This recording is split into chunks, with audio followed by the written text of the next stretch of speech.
तसंच आम्ही केलं, कारण महात्मा गांधींनी आम्हाला 80च्या मार्गाने लढायला शिकवलं. आम्ही ज्या संघटनेमध्ये अगोदर होतो तिथे त्यांनी आम्हाला ते शिकवलं. जे चांगलं आहे ते आम्ही घेतलं, त्यांनी चांगलं शिकवलं म्हणून आम्ही चांगले घडलो. म्हणजे जे जे आंदोलनामध्ये आम्ही जिंकलो त्यांना सुद्धा त्याचं आम्ही क्रेडिट देतोय. ते आमच्याबद्दल चांगलं बोलतील न बोलतील, परंतु त्यांचे शिकवण आम्हाला आहे, त्या गुरूंची शिकवण आम्हाला आहे म्हणून आम्ही जिंकलो. त्यांनाही आज आनंद होईल. मला वाटतं आमच्या गुरूंना सुद्धा आनंद होईल की आम्ही ज्या मुलांना घडवलं त्या मुलांनी त्यांच्या आयुष्यातील पहिलं आंदोलन जिंकलं संघटनेचं, आणि 100% जिंकलं.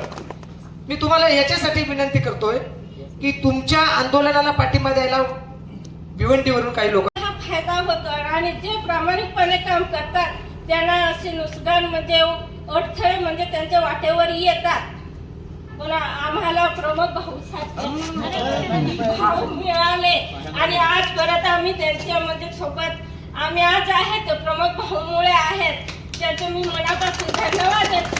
जे बंधू आमच्यासाठी आज उपस्थित राहिले त्यांचा मी मनापासून धन्यवाद मानते. बस एवढे बोलून मी माझे भाषण संपवते. आज आम्हाला कामावर घेतले, मला तर रडायलाच येत नाही. फार बेकार म्हणजे आनंद पण होत आहे आणि रडायला पण होते. म्हणजे आता आपल्या कुटुंब राहतंय, आपल्या म्हणजे बाईच्या अंगावर कुटुंबच नाही राहत. तिच्या पाठीमागे तिच्या आई वडील राहतात, भाऊ बहीण राहतात, कोणाची ना कोणाची तिच्यावर जबाबदारी राहते. म्हणून मी सांगते म्हणजे धन्यवाद माझ्या मनापासून सगळ्या महिलांबद्दल, सगळ्या वतीनं मी त्यांचं मनापासून आभार मानते. काही चुकलं असेल तर माफ करा, काही चुकीचं बोललं असेल तर मला मनापासून माफ करा. एवढे बोलून मी 2 शब्दात संपवते. जय हिंद. 11 वाजता जव्हार आदिवासी विकास प्रकल्प कार्यालयामध्ये भूमिपुत्र एल्गार संघटनेच्या माध्यमातून या 60 धुलाई कर्मचारी भगिनींसाठी आम्ही आंदोलन सुरू केलं. धुलाई आंदोलन या नावाने सुरू झालेलं हे आंदोलन तब्बल 7 तास चाललं. आदिवासी विकास प्रकल्प कार्यालयाच्या अधिकाऱ्यांची चर्चा, या आंदोलनामध्ये नाच, गाणे, भाषणं आणि या सगळ्या 60 धुलाई कर्मचारी लाडक्या बहिणींच्या कैफियती मांडल्या आहेत. याची दखल इथल्या प्रशासनाने तर घेतलीच, पण राज्याच्या विधिमंडळाचं जे अधिवेशन सुरू आहे त्यात विधान परिषद या सभागृहामध्ये माननीय आमदार डॉक्टर मनीषाताई कायंदे यांनी या प्रश्नाची दखल घेत पॉइंट ऑफ इन्फॉर्मेशनने हा मुद्दा उपस्थित केला आणि इथे आंदोलन आमचं सततचं सुरू होतं. याचं फलश्रुत असं की आज 7 तासानंतर भूमिपुत्र एल्गार संघटनेच्या धुलाई आंदोलनाला यश आलं आणि 60 महिलांचा रोजगार जो हिसकावून घेतला होता, त्यांना बेरोजगार केलं होतं, त्यांना तातडीने कामावर घेण्याचा निर्णय झाला. हा भूमिपुत्र एल्गार संघटनेच्या या आंदोलनाचं मोठं यश आहे. त्यांचं जे 7-8 महिन्यापासूनचं थकीत वेतन आहे तेही येत्या 2 दिवसामध्ये त्यांना अदा करण्याचं आश्वासन आम्हाला इथल्या प्रशासनाने दिलं. एकूणच आमच्या सगळ्या मान्य झाल्या. भूमिपुत्र एल्गार संघटनेचं हे पहिलं आंदोलन होतं आणि ते पहिलं आंदोलन 7 तासाच्या लढाईनंतर आम्ही जिंकलो. या सगळ्या माझ्या बहिणी जिंकल्या, सगळे कार्यकर्ते जिंकले. मी सगळ्यांचं मनापासून आभार व्यक्त करतो आणि या आंदोलनामध्ये प्रत्यक्ष अप्रत्यक्ष आम्हाला मदत करणारे, सहाय्य करणाऱ्या सगळ्यांचं मी मनापासून आभार व्यक्त करेन. धन्यवाद.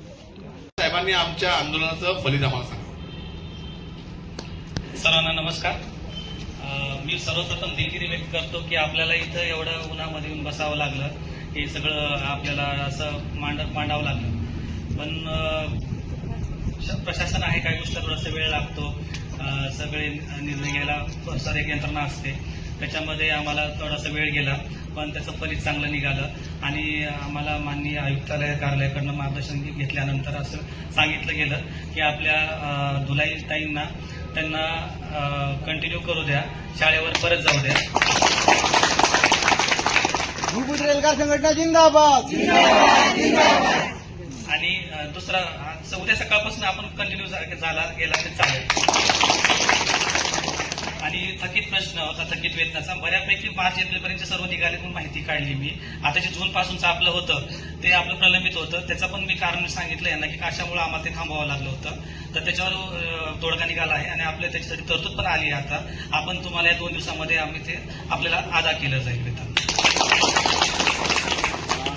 धन्यवाद माननीय DK साहेबांचं आणि यांच्या सगळ्या स्टाफचं, विशेषतः आज मॅडम आपल्याकडे नाहीयेत, पण मॅडम नसतानाही माननीय डॉक्टर अपूर्वा बासूर मॅडम इथे नसतानाही त्यांनी टिके साहेबांशी वारंवार फोनवर संवाद साधून त्यांनी या बाबतीत सकारात्मक चर्चा केली. साहेब बरोबर बोलतो मी, तर मॅडमचंही आपण जोरदार टाळ्या वाजून अभिनंदन करू. मॅडमना आपला निरोप द्या साहेब. या सगळ्या प्रोसेसमध्ये सुरुवातीपासून आपल्या बरोबर कोण आहे लढायला मला सांगा, कोण आहे?